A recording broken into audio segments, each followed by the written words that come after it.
Good afternoon mister Biplab. Good afternoon.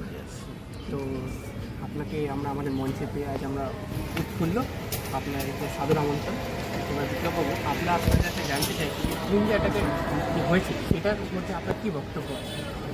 তো পুঞ্জে যে অ্যাটাকটা হলো, এখন ব্যাপারটা হচ্ছে পুঞ্জে পাকিস্তানি আর্মিগুলোর সঙ্গে ইন্ডিয়ান আর্মি যুদ্ধ বেঁধেছে, খেলোছিতে গোলাগুলি হয়েছে ওখানটায়। তো এইখানটা গন্ডগোলটা হয়েছে যে এখানে আমাদের সেনা নিহত হয়েছে।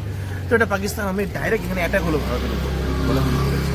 এটা কিন্তু ইচ্ছাকৃত, এখানে কোনো কিন্তু আমাদের টেরোরিজম নেই, কাশ্মীরে কোনো কিছু নেই। ওটা কিন্তু টার্গেট হলো আমাদের ইন্ডিয়ান আর্মি আর নাহলে সিভিলিয়ান।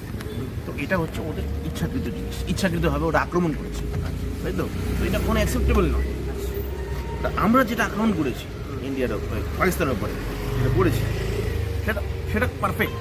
সেটা বাই মিস্টেকে হয়েছে কি কয়েকজন সিভিলিয়ান আহত হয়েছে, এটা বাই মিস্টেক নয়, সেটা হয়েছে, সেটা ভুল, অবশ্যই ভুল। সিভিলিয়ানগুলো আহত হয়েছে, কিন্তু টার্গেট ছিল আতঙ্কবাদী গোষ্ঠীগুলোই, আতঙ্কবাদী ডেরাগুলোই যেখানে ছিল।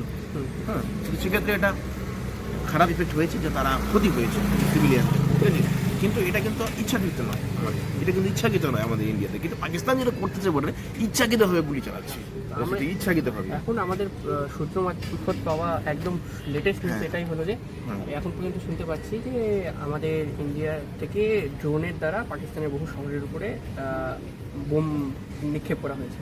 তো এর মধ্যে কিছু বক্তব্য যে এটা ইন্ডিয়া ঠিক করছে কি ভুল করছে? না, ড্রোন দিয়ে যেটা করা হয়েছে, যেটা করছে, যে সার্জিক্যাল অ্যাটাকটা করছে, সেটা তো আমাদের ড্রোন দিয়ে করছে। তো সেটা ওই কিছু কিছু জায়গায়, যে 9টা জায়গায় করছে, পার্টিকুলার জায়গায় করছে যেখানে আতঙ্কবাদী টেরোরিস্টগুলো ছিল।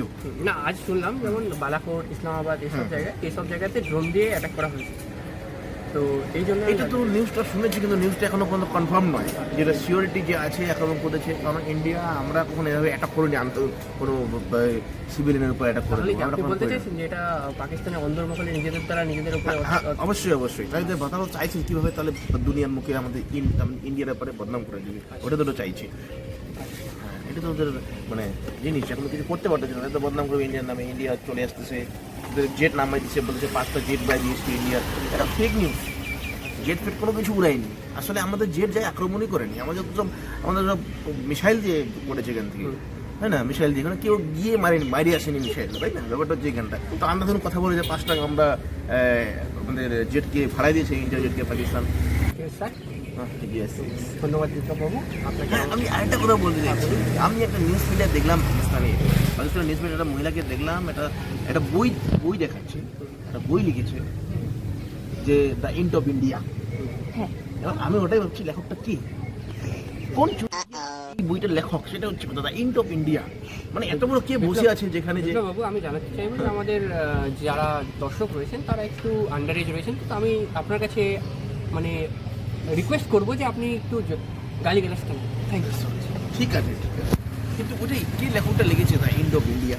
এখন এত বড় হরিদাস পাল জন্মে গেছে পাকিস্তানে, যে ইন্ডিয়ার বই লিখে দিচ্ছে দ্য এন্ড অফ ইন্ডিয়া।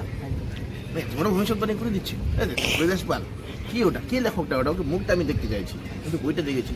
তো বন্ধুরা, আমি বলতে চাইছি যে এই যে হলো আমাদের বিপ্লববাবু, দেখতে পাচ্ছেন এনার প্রধান প্রশ্ন হচ্ছে যে সেই পাকিস্তানের এই যে বইটা লিখেছে কে লিখেছে। যদি আপনারা জানতে পারেন তবে স্ক্রিনের নিচে দেওয়া এই নম্বরটিতে কল করুন।